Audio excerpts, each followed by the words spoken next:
దమ్మున్న పలావ్, దమ్మున్న చికెన్ పలావ్ అంటే ఇది.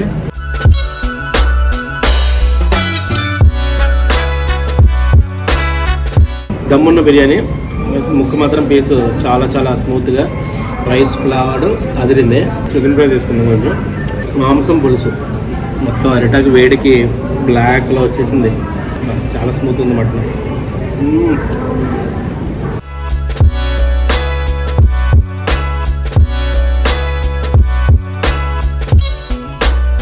ఈ రెండు నాన్ వెజిటేరియన్ కర్రీస్, ఈ బిర్యానీ కలిపి 249 అంటే 250 అనుకోండి. సింపుల్గా అంటే టేస్టింగ్ ప్లాటర్ అనమాట అది. బట్ నచ్చితే మనం ఇంకా ఎక్కువగా మనం ఆర్డర్ చేసుకోవచ్చు. ఓవరాల్గా ఈ 7 మిడ్వే ప్లాజాలో ఎప్పటి నుంచో అనుకుంటున్నాను ఇక్కడ ఒక వ్లాగ్ రికార్డ్ చేయాలని. బట్ పర్మిషన్ అయితే తీసుకుంటే చాలాసార్లు నెక్స్ట్ చూద్దాం అన్నారు. అందుకే ఈరోజు అయితే వితౌట్ పర్మిషను డైరెక్ట్ కస్టమర్లా వచ్చి కూర్చున్నాను. మొత్తం కస్టమర్లాగే వచ్చి మొత్తం అంతా షూట్ అంతా చేసేసాను.